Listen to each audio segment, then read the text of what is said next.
Welcome to the Speak Like a Leader podcast with John Bates.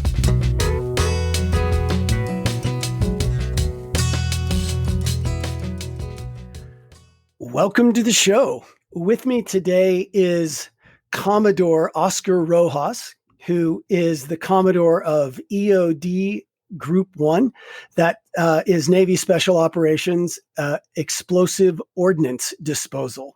So if you've got a big thing that could go boom and you need somebody to make it not go boom, Commodore Rojas and his team, those are good people to know.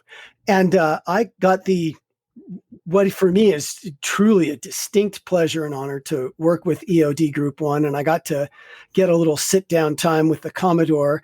And we had such a great conversation that I wanted to bring him on the show. So Commodore Rojas, thank you very much for making the time to join me. Welcome to the show.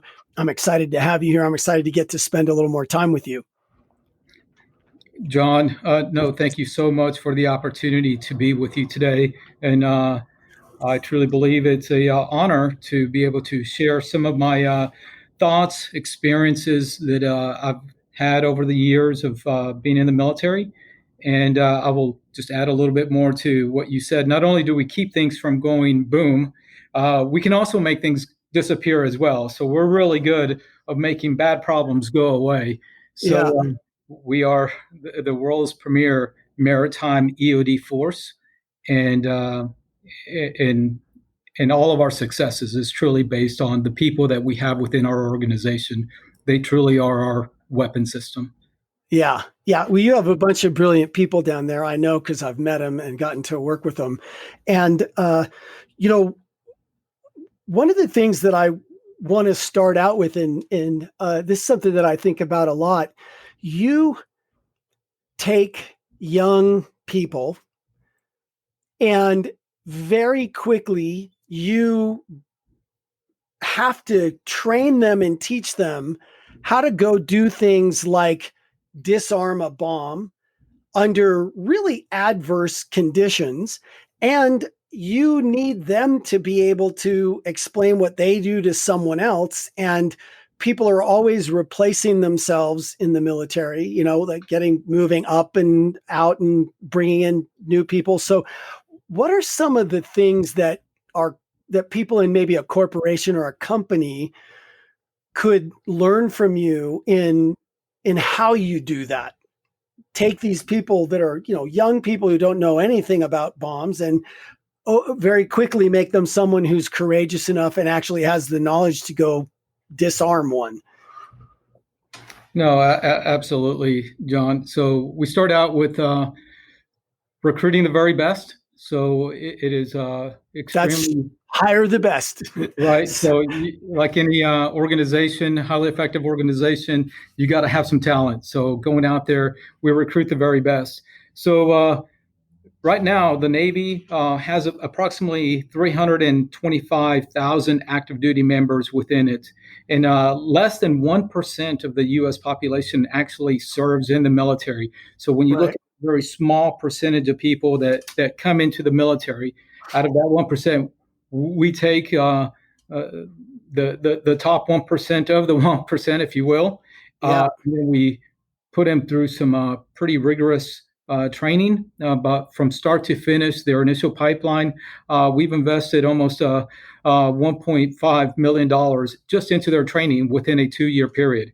So that is how long the training pipeline is.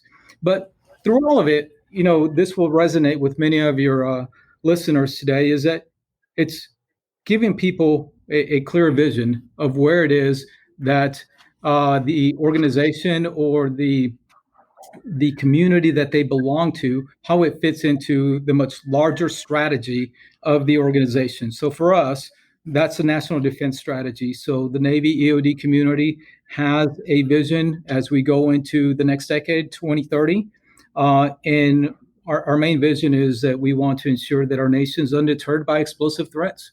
And so we give them a vision, and then we actively communicate that to them to make sure that they understand what it is that they are signing up to do, and then the importance of what it is that they do in support of national security. So helping them with that why they are doing what they're doing. But that's a constant active communication that doesn't happen just once. It's continuous throughout. Wow. So can I chase that down for a minute with you? Because that's so important. How I would say what you just said is, and I say this a lot in my trainings, your number one job as a leader, I think, is to continuously, ongoingly, from different angles and in different ways, remind yourself and your team of the empowering context within which you do everything you do. Because I know in the military, it's a lot of hurry up and wait. And there's a lot of, like, it's not all fun and games, right? And that context of protecting our country, that's a very, very empowering context. Yeah. I believe so. And right now, when you look at the average age of a person in the military, they are 35 years of age or younger.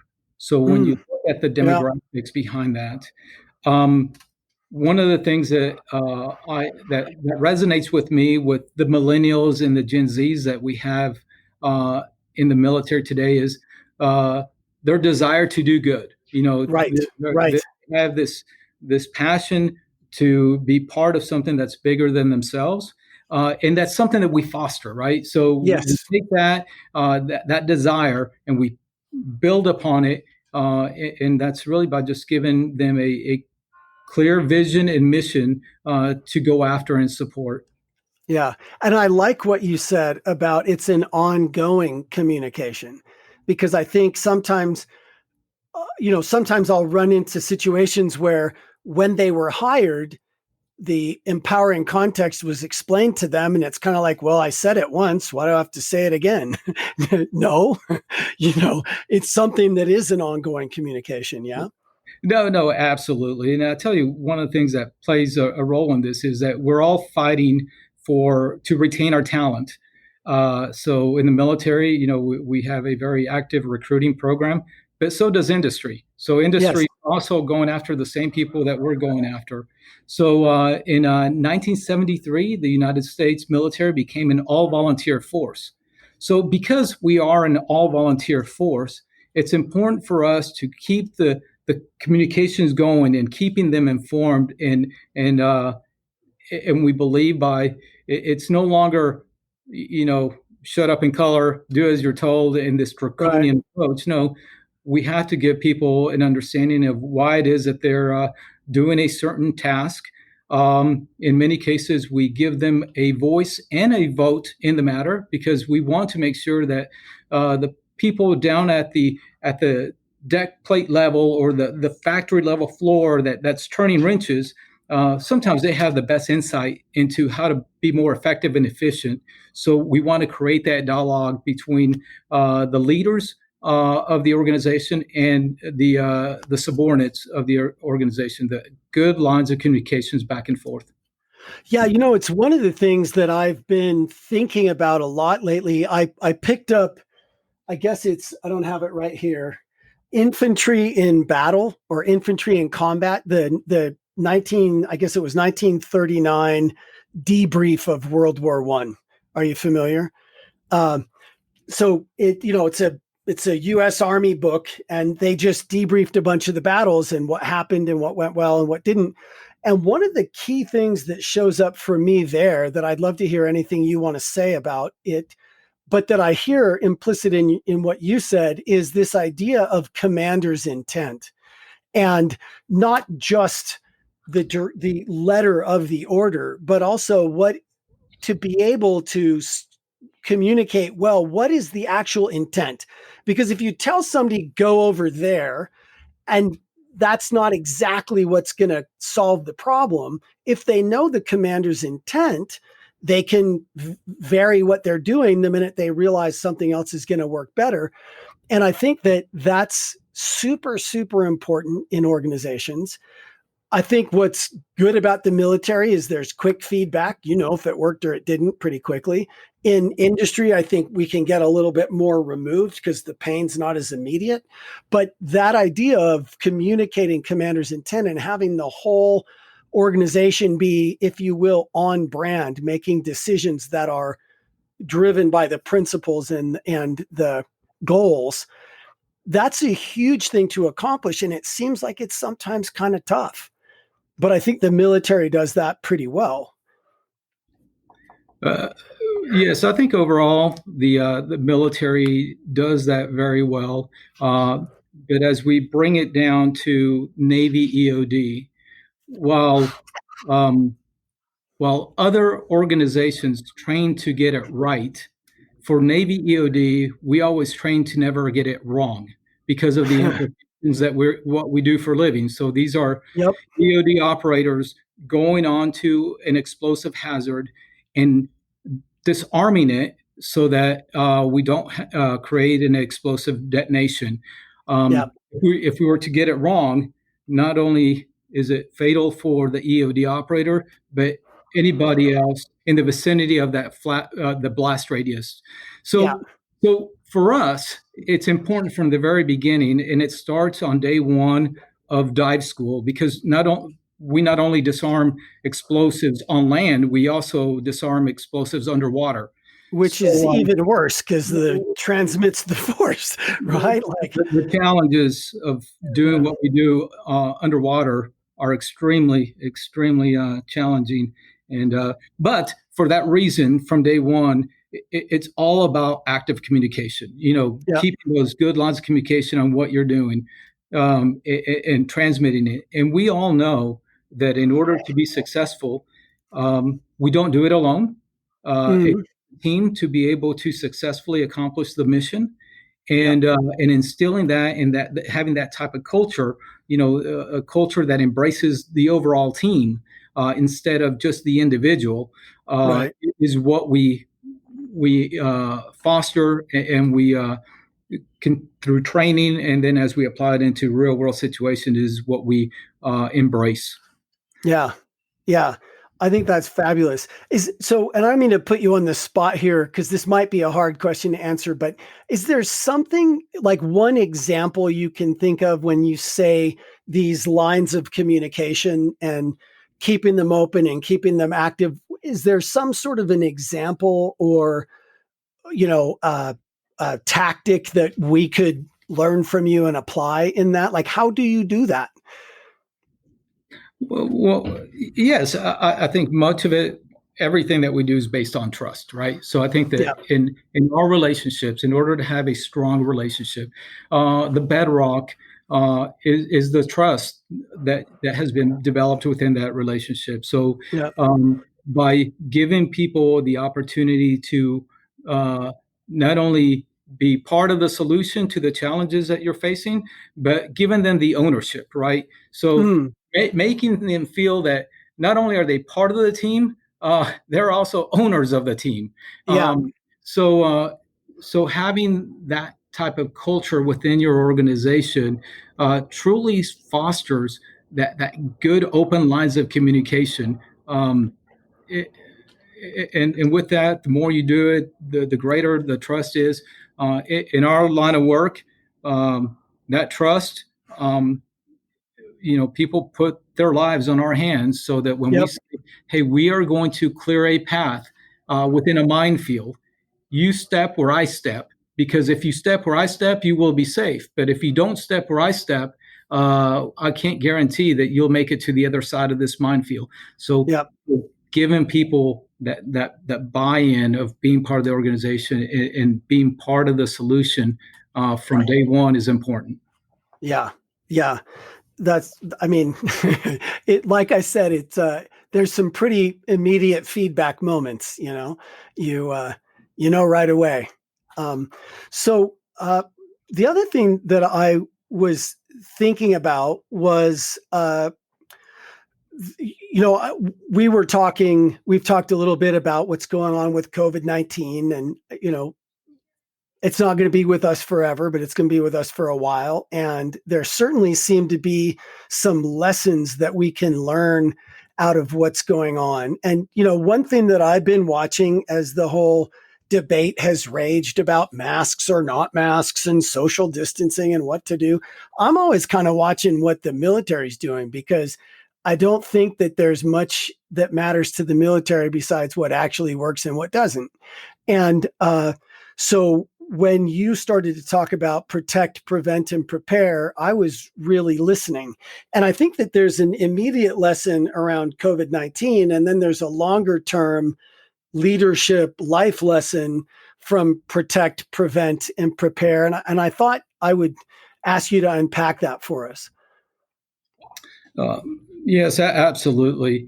One of the nice, and I should probably rephrase it. It's not nice, but one of the benefits of being a Navy EOD operator is that we have a very strong background in weapons of mass destruction. So chemical, biological, nuclear weapons, and how to operate in a contaminated environment. So how that training and that expertise applies to the COVID-19 environment is that,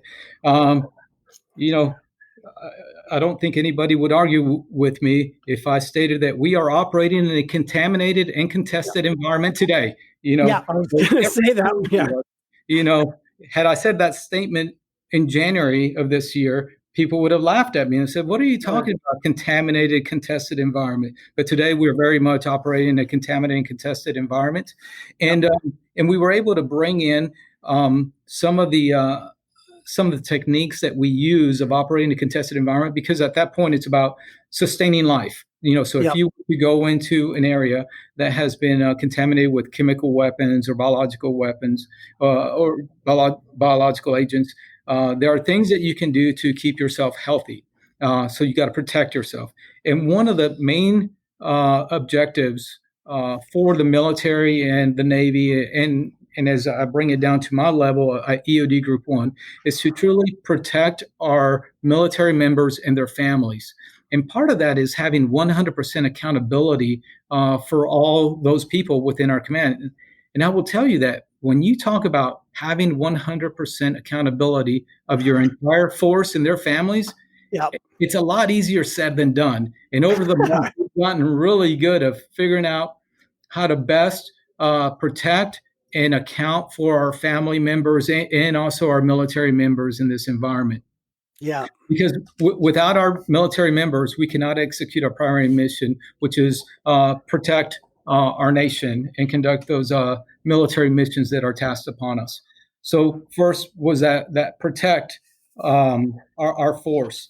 Then we went on to be able to prevent the spread of contamination. So some of the same things that the CDC has been putting out, to wear a face mask, good hygiene, social distancing, all that for us was almost automatic because we know how to operate in that type of environment. So we quickly embrace that because it's all about keeping yourself healthy. The minute that you are no longer healthy is when you are no longer effective and you are actually become more of a liability for the organization than an asset. Yep. So part of the problem. Yeah, you're part of the problem now, and we're going to take care of you, no doubt. But you can no longer be part of the protect and prevent effort. So, and then the final thing that we did from the very beginning was prepare to what comes next. So yes, we have a global pandemic on our hands, but if we're able to protect the force and prevent the spread of contamination, we now have to be prepared to provide support not only to military operations overseas, but also potentially provide military assistance to our local communities that may be needing some of the resources that the military has available in order for us to be able to support them as they're experiencing this very challenging time. And one of those things was some of my members from my command were able to embark some of the military medical ships that went into different cities like Los Angeles or New York, and they provided medical support to the local communities. had they not done the first two things of protecting themselves and preventing the second thing is preventing the spread of contamination, they'd have never been able to prepare themselves to provide additional follow-on support as needed. Yeah. Oscar, I've been saying a lot through this thing that brave looks different now. You're at the tip of the spear of the people who run towards the sound of danger. And a lot of the people that I work with in the organizations that I support, like NASA and Johnson & Johnson and stuff, they're people who would naturally be willing to put themselves at risk to run to the front of the problem and try to start throwing in and help solve it. But now brave looks totally different. For most people, the best thing is to not go out and not go someplace and to stay at home, And so I've been very bravely baking sourdough bread and then going to the grocery store with a mask and oodles of hand sanitizer. And it doesn't feel brave, but that's, I think, the best thing that I can do so that I don't become part of the problem and then just weigh things down.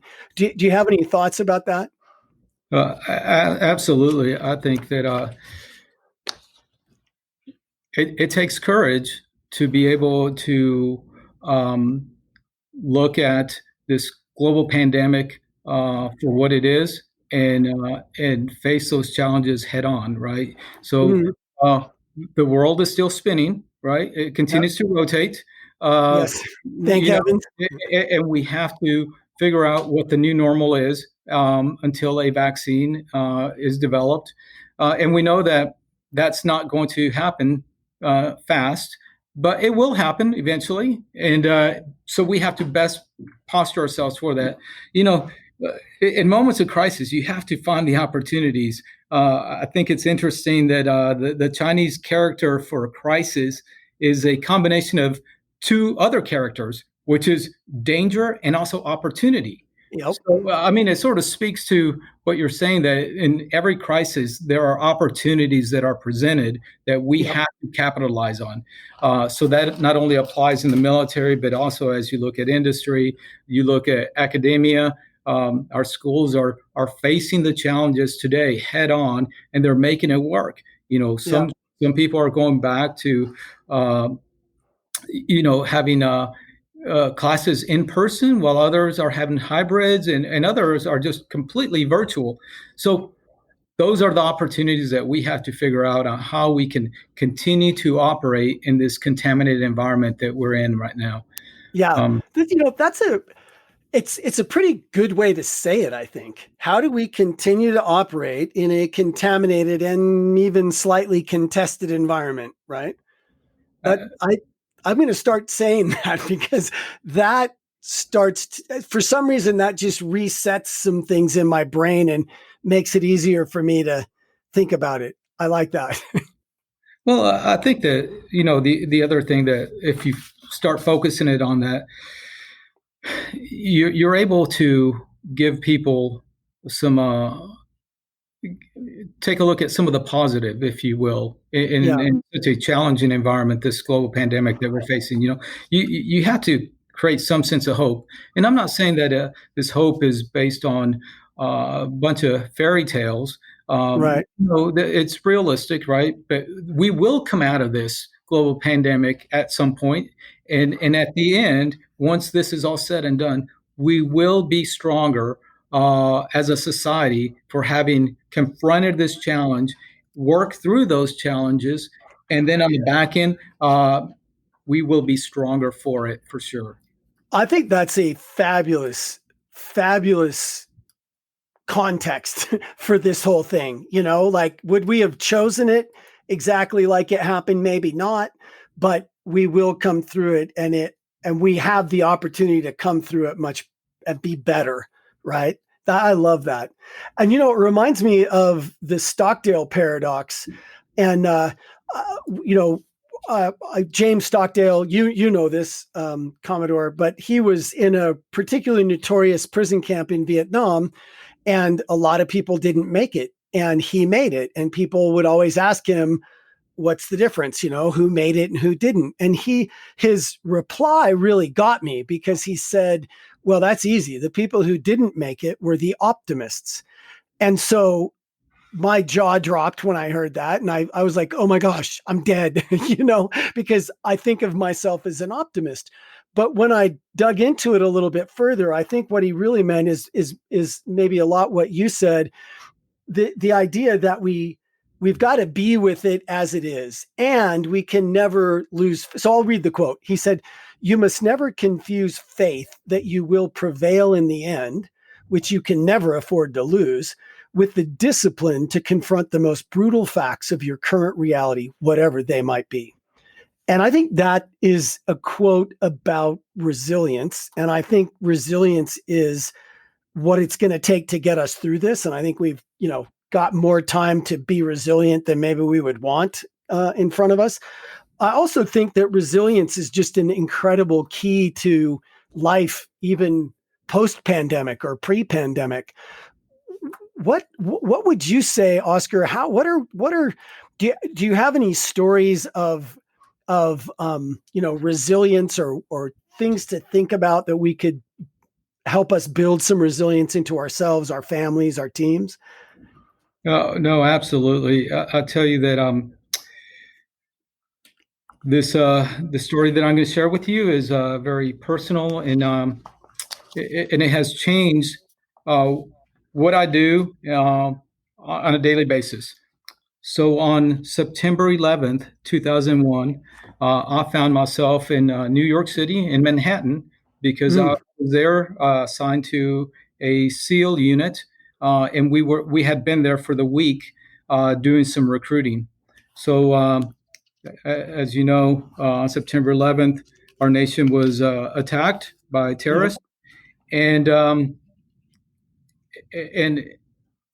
before September 11th, I never imagined myself being in a crisis moment like what we experienced on that day. Yeah. I'll tell you that I was not anticipating anything like that, to the point where I even had my wife, who we had recently gotten married, fly up to New York City, and we were just staying downtown Manhattan and having a great time in New York City and seeing the sights. Were you kind of downtown near where the Twin Towers were? Oh, absolutely. We were staying in a small little hotel right by the Empire State Building. Wow. So the Twin Towers were just down, a few blocks down the street. So we were there, and we were eating breakfast in the morning, and somebody was talking about a plane hitting one of the World Trade Center towers. And they kept on talking about it, but it never set in my mind on what actually had happened until I went upstairs. We finished breakfast. We went upstairs. I turned on the television, and sure enough, one of the towers was on fire. And a few minutes later, the second plane hit the second tower. I called my commanding officer at the time to inform him of what I had witnessed, because I knew it was no longer an accident. And before I could get the words out of my mouth, he said, "Hey, get down here." Our boats that we were in were down on the Hudson, right next to the Intrepid, USS Intrepid, which is a decommissioned aircraft carrier that is now a museum. And that's where I said, "Hey, get down here. We're getting underway."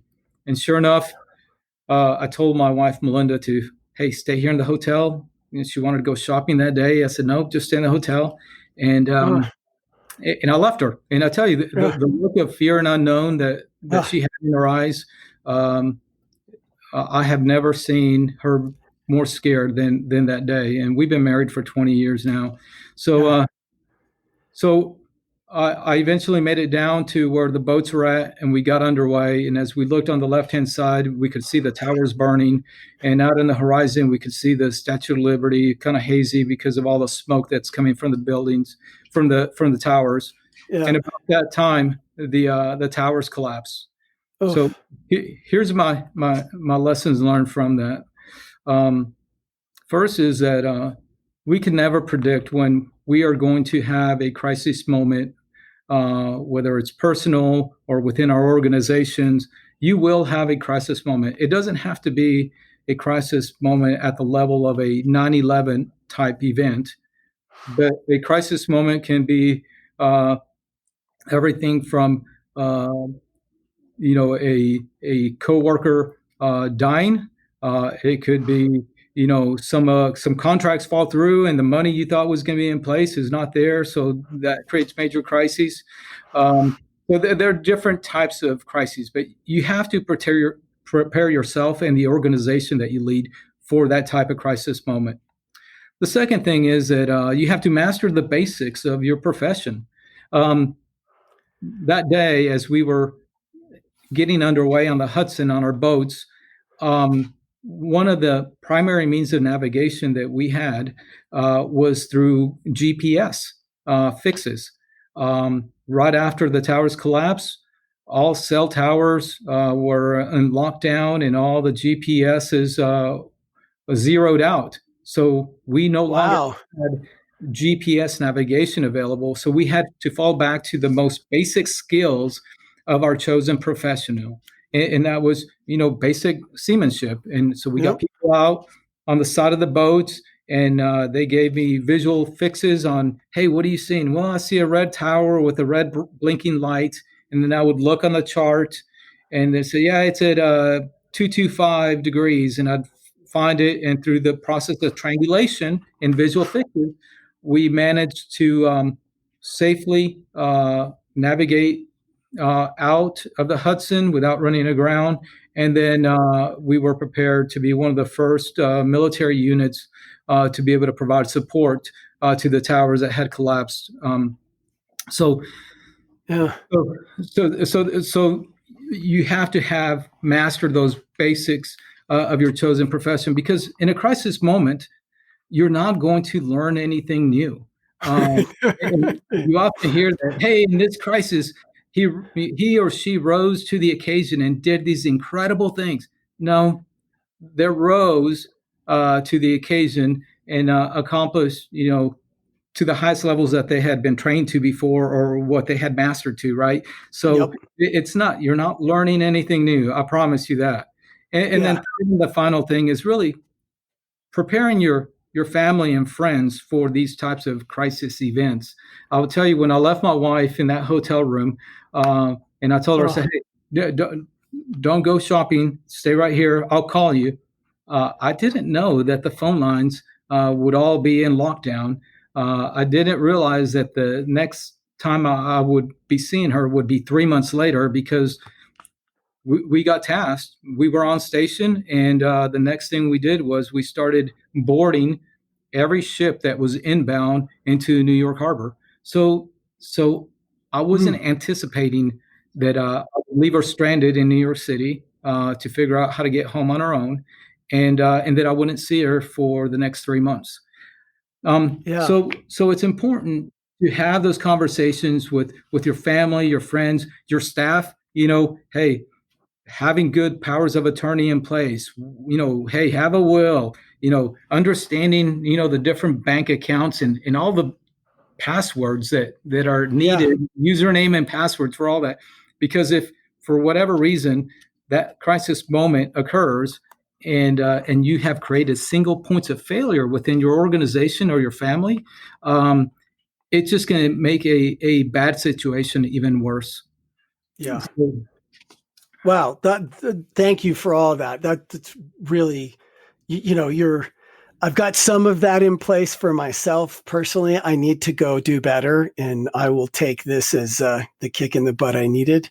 And I also just want to acknowledge your wife. We thank you for your service, and, people see you in the uniform. She's made great sacrifices herself. And I got to imagine that as much as I know you're committed to your profession and you're committed to your sworn duty, that couldn't have been easy to leave her that day. Because I know for myself, like, people were talking about, are these events going to just unfold across the country? Is this the beginning of a salvo? Like, nobody knew anything about what was going to happen. And so will you tell her thank you too? Oh, absolutely. And I'll tell you that Melinda is, she's my rock, and she keeps our family moving in the right direction. But I would tell you that Melinda is not alone. Our military families, they sacrifice so much in support of the military member that they support. I often say that they are the unsung heroes in this entire story that often doesn't get the recognition that they truly deserve. So our spouses and our children of the military family. Yeah.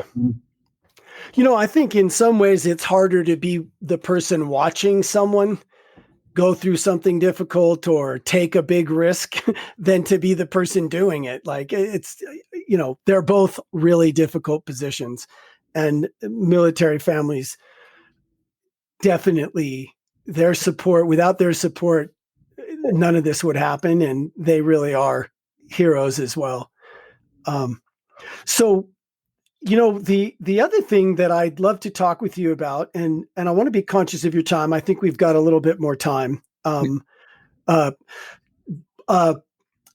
You have been accused by people that I know you well, including me through the time that I've spent with you, of being somebody who is a really tremendous listener. And one of the things that I've come to over and over and in different ways as a leadership communication person, someone who's thinking about communication all the time, is that the fundamental, probably most important thing about communication is how well you listen. And so I'd love to hear, what that makes you think. Is this something that you developed consciously? Were you just born with it? Is it natural? And how do you think that it plays into your role as a leader and into your role accomplishing really great things with groups of human beings? So, John, I will tell you that when I first came into the military 30 years ago, it's amazing that it's flown by so fast. But I did not come in as an EOD operator. I first came in as an enlisted hospital corpsman. But within that, I had a specialization where I did autopsies. And I did that for about 4 or 5 years.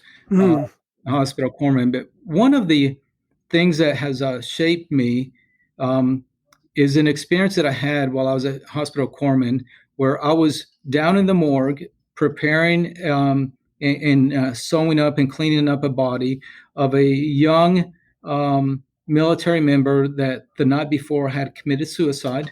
It was a gunshot wound to the head. And so I was doing my job of cleaning him up and getting him ready to go to the funeral home. And I received a phone call from the mental health ward where a nurse requested that she and the dead service member's roommate come down to the morgue to see the member that had just committed suicide. So I thought it was... I felt uncomfortable. I was apprehensive about doing it, but she insisted that it would help with closure. So I did as I was told, and I prepared the body as best as I could for presentation to the roommate. They came in, I pulled back the sheet, and I recall the roommate reaching into his pocket and taking out a note where he had written some things down, and then grabbed his dead roommate's hand and started reading.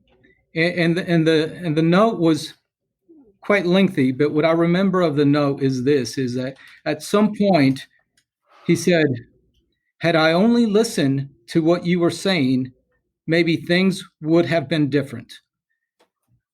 Had I only listened to what you were saying, maybe things would have been different."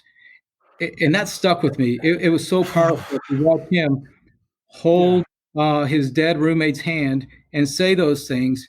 And it just speaks to the importance of truly listening to what people are saying, taking the time to try to process the information that is being transmitted. I find that sometimes in our busy lives, we just want it quick and upfront, and we don't want to take the time to truly listen and analyze what people are saying. So as I continued throughout my military career, and especially as I came into more senior leadership positions in the military, somebody passed on the acronym, but which is also a word, to me, and he said, "Hey, Oscar, when people come to you, you always need to say, think to yourself and spell out the word wait." So I looked at one of my mentors who was sharing this with me and said, "Wait." He's like, "Yep, that's right, Oscar. You just need to just wait, sit there and wait." Yeah. And so the word wait is also an acronym for why am I talking? It's like, so when people come to me, I just wait there, because if I am talking, that means I am not listening. And I just need to give them the time in order for them to convey their message. And then I need to properly process that message and then provide a response. Perfect. That, it reminds me of an experience I had. Can I share it with you? Oh, absolutely. So I've got a poster over there, and I'll tell you what it says in a second. But I had the experience of one night, I was really upset. It was after I'd lost my 80 million, we raised $80 million, and then we went out of business in the dot-com bomb, and I hadn't gotten really back on my feet yet. My friends invited me over. They had, and also invited somebody over they thought I would really like. And so, I was distraught, probably had a beer too many. And the next day, my best friend, and this is the hardest story for me to tell, it's probably the most embarrassing story that I ever tell. My best friend said to me on the phone the next day, "John, what was wrong with you last night? You sucked all the oxygen right out of the room." Oh, I mean, from your best friend, who loves you. So I felt like I had just been kicked right in the stomach, and I said, "Josh, gosh, I'm sorry. I don't even know what to say." And he goes, "Look, I know you're down." Right. So it worked out. But what I took from that moment is I needed to just stop talking so much. And I found, just, I don't know how, God provides or whatever, right?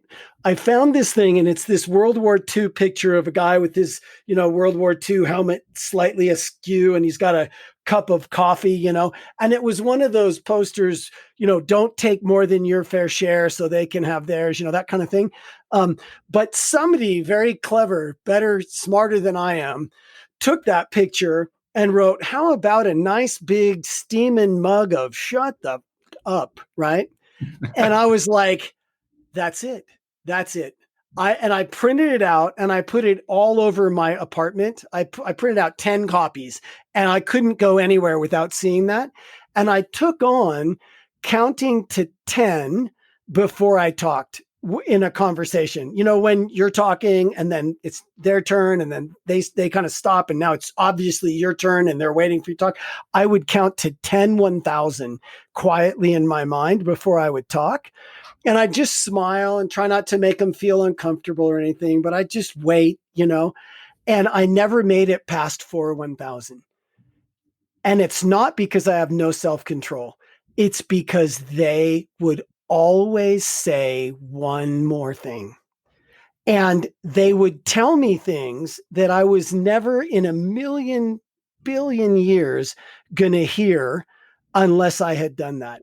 And I actually learned later that that's an interrogation technique, just throw the file down on the table and sit in front of the accused and fold your arms and not say anything. And 10 minutes later, they're confessing, So, so that really was the moment when I took on listening. And I love the acronym WAIT. I'm going to keep that alive in my mind. No, I think that's a great story. From my experience, I have discovered that if you're not an effective communicator, it will definitely have a negative impact on your credibility as a leader. People expect for you to provide clear guidance, and especially when there's major challenges. It doesn't always have to be a crisis moment, but your communication, how you communicate truly defines you as a leader. And much of that, we've talked about it already, explaining the why behind the decisions that you're making. And whenever the situation permits, giving that conversation a little bit more time to mature and soak a little bit. And what I mean by that, it's kind of like, unless it's a decision that has to be made immediately, sometimes taking in a brief or taking in the information and saying, all right, for now, this is just going to be an information brief, but it will eventually lead to a decision. But I'm not going to give you my decision right now. Let me think about it, and I'll come back with you. And sometimes, sleeping on things overnight gives sometimes better clarity on the decision that you'll ultimately make. So sometimes we just don't have the privilege of being able to have that kind of time. But when possible, I think that's also prudent, is to allow those conversations to continue in order to better inform the final decision.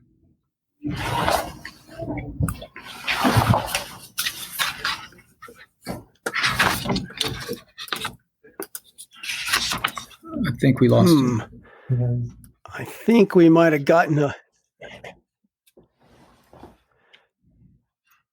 So we're back, and I think we got what you said. I missed a little bit of it. I think I glitched out over here.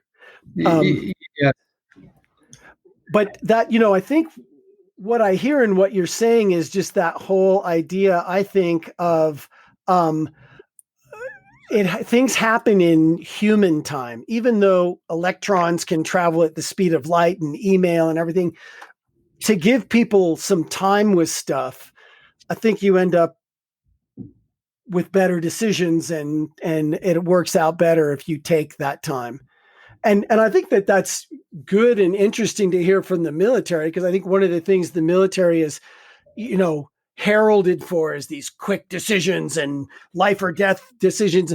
And yet, if there's not that kind of pressure, taking some time and letting things steep, actually, I think is a great idea. And absolutely. And the other thing about it is, as we look at the significance of giving people your time. So I'm of the opinion that our greatest assets that we have is our human capital that we have. The people that work within our organizations, they're the greatest asset. Yeah. But the second greatest asset that we have is time.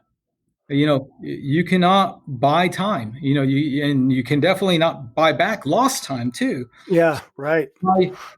Some people that are in leadership positions where they feel like every minute, every second counts. When they offer themselves and offer their time to the organization in order to make a more informed or a better final decision, that speaks volumes, right? So yes. It's truly important to you. You will give it the time that it truly deserves, and not rush to make a hasty decision when it's so important to the overall success of the organization. Right. Yeah, that's a very good way to put it, I think. So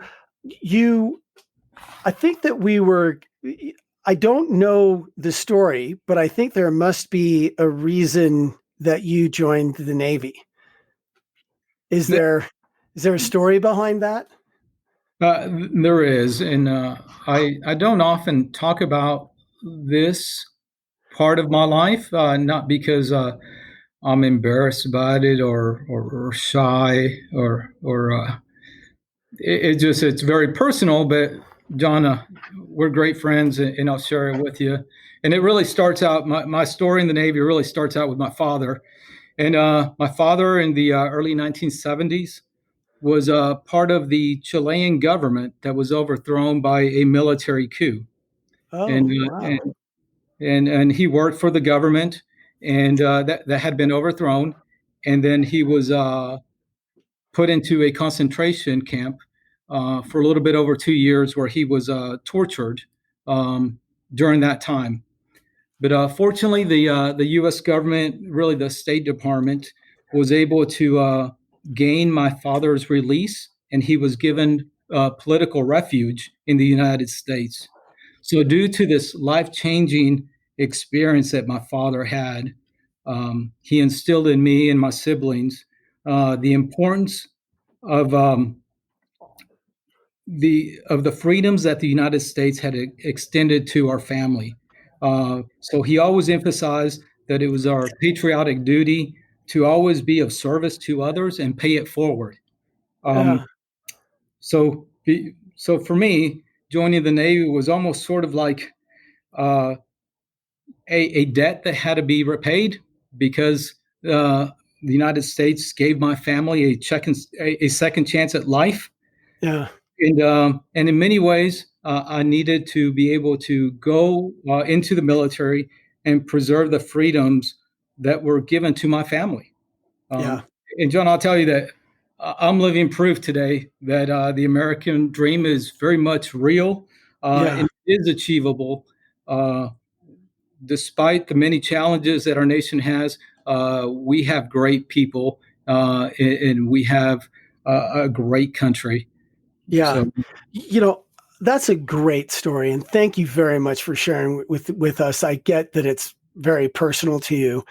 And thank you for saying that about our country. Because right now, I think that a lot of people in a lot of different places on both sides of whatever spectrum you want to talk about, I think a lot of people are feeling a little dejected about our country and like the experiment's broken somehow.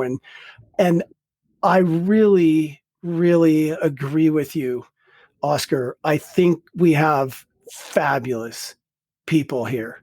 And I think we know who we are. And I think that we might go through ups and downs as far as how in touch with that we are, but I don't think we'll forget who we are. So I'm glad to hear you say that, because it bolsters my belief in us too. So if I can ask you, and I don't know if you'll remember this or not, but do you remember the exact words that your dad would say to you? Did he say the exact same thing to you often, or did he say it in different ways at different times about this pay it forward? yeah, no, Yeah, it was always the words and the concept were always the same about service to others and paying it forward. It was he made it pretty clear yeah. that So would he say, Oscar, you've always got to remember, or how would he say it? well, it would not only be in the words that he would do, but it's the things that we did as a family. Uh, Mm, so uh, everything from assisting with food drives to mm, I had you don't know how many lawns I mowed and never got paid for it, because he would say, "Hey, Mrs. Williams' lawn down the street is getting a little bit long. Why don't you go help her out and go mow her lawn?" And I never got paid for it, but those are the things that we do. They may seem very small at the time, but helping each other out was and being a productive member within society was always very important. So it was all about service to others.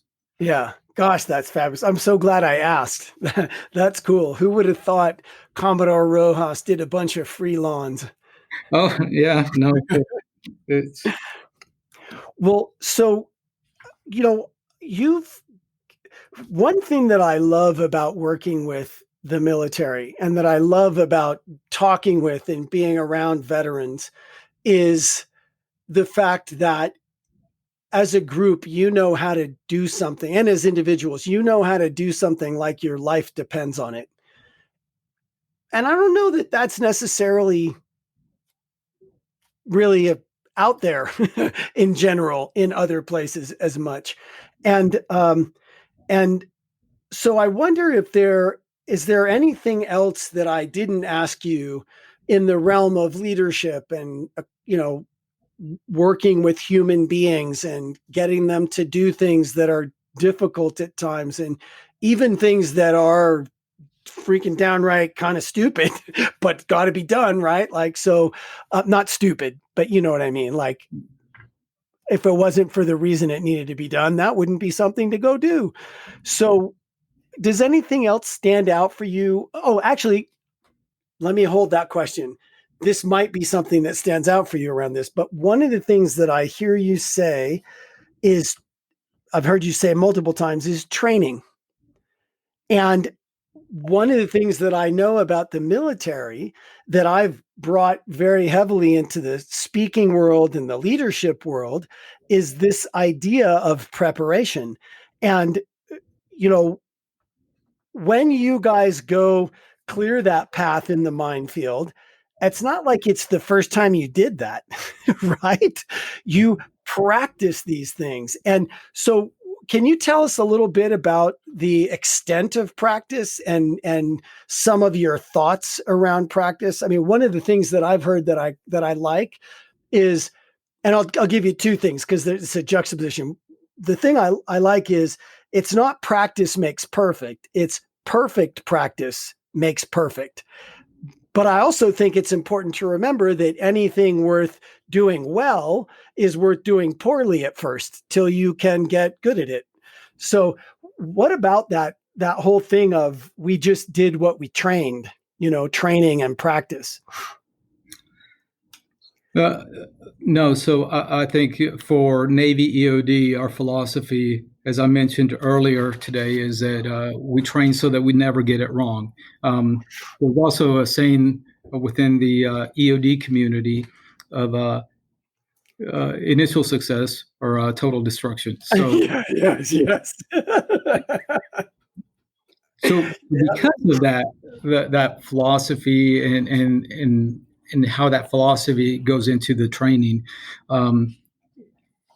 it just creates a community that is laser focused in achieving mission success. Yeah.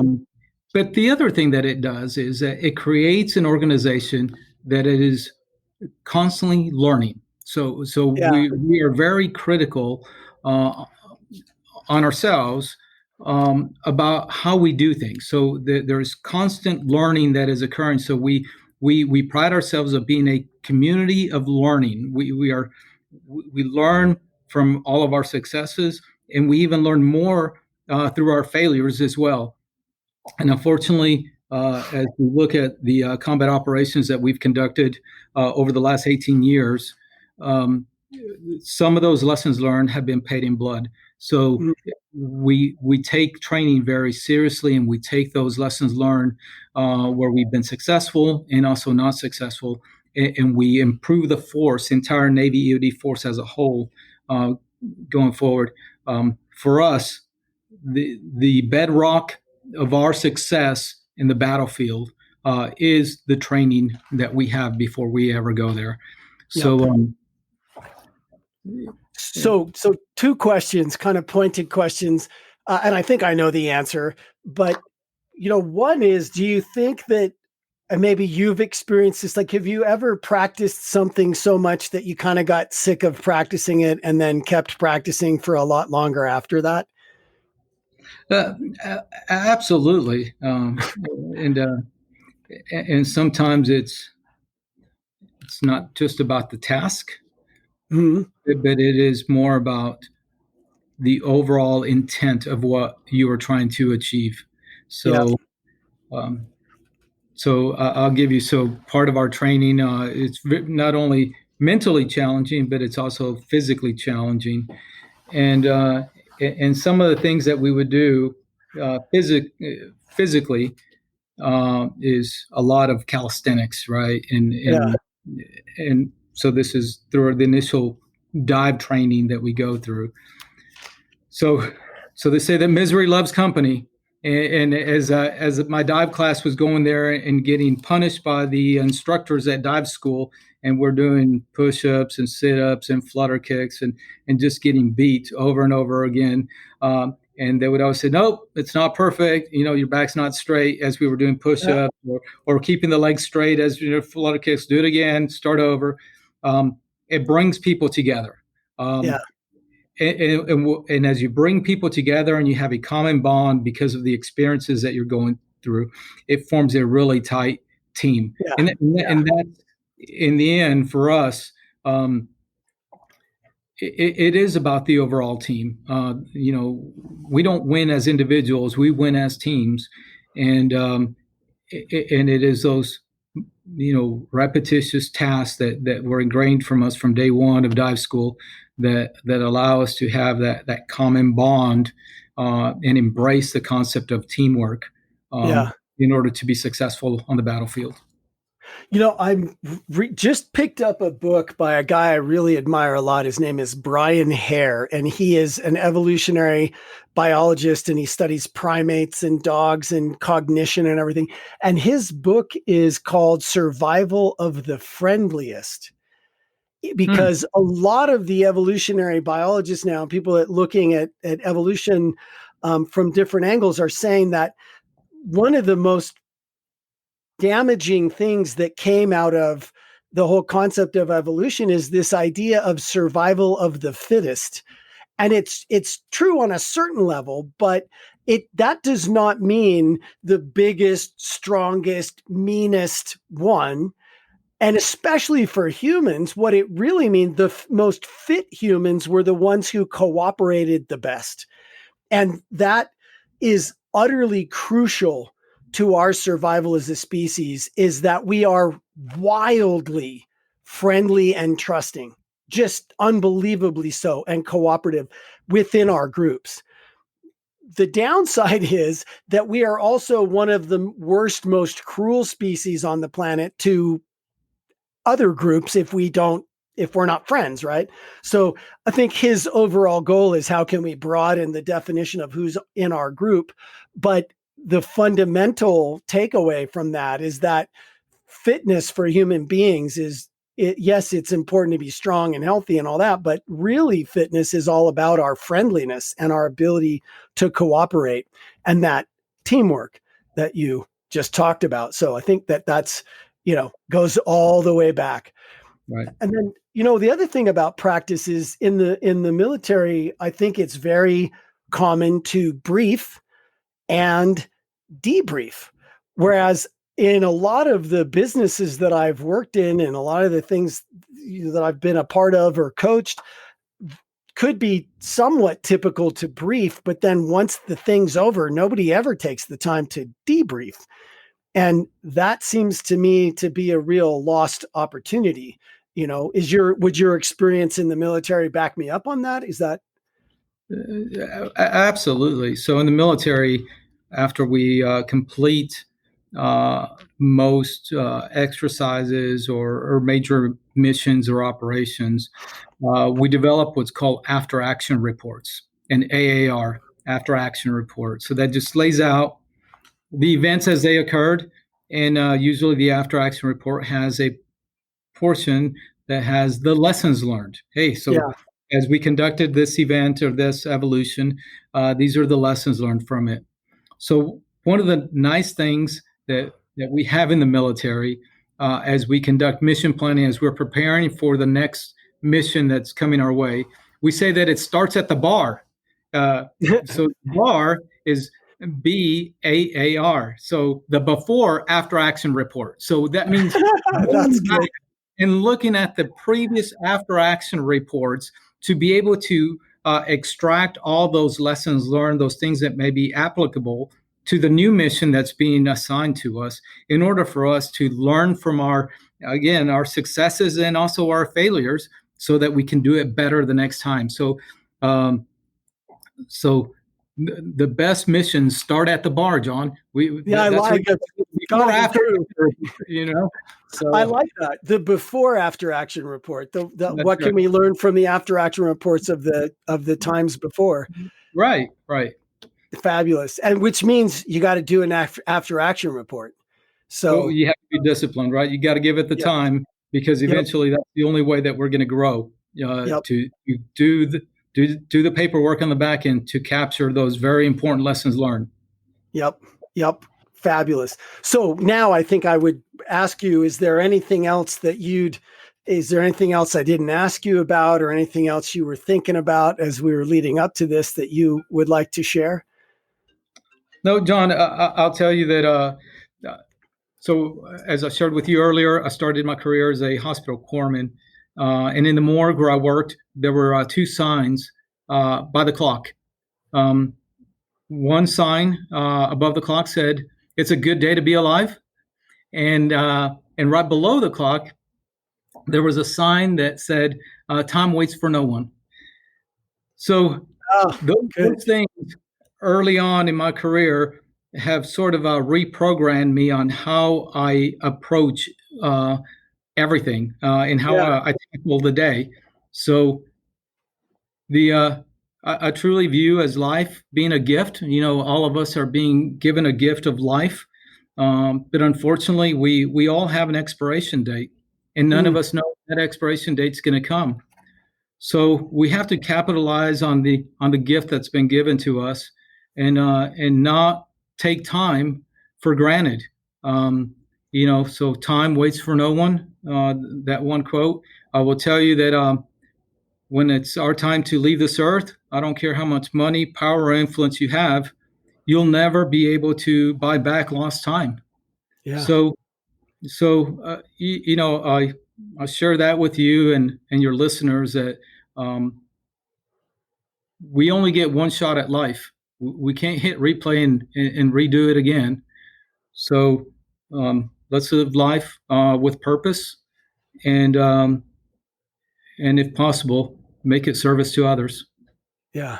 Thank you, Oscar. And it's not lost on me that you have generously given me some of your precious time that you'll never get back.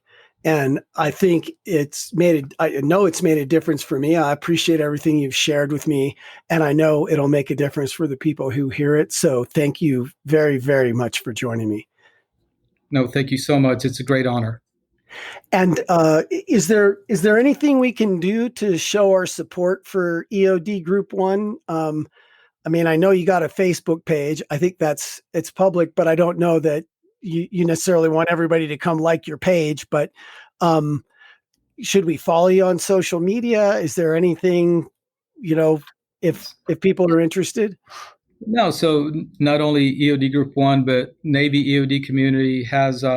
We're both on LinkedIn, on all the social media sites. Yeah. Everybody's welcome to be part of our sites that we have, and we post a lot of the different events that we have going on those.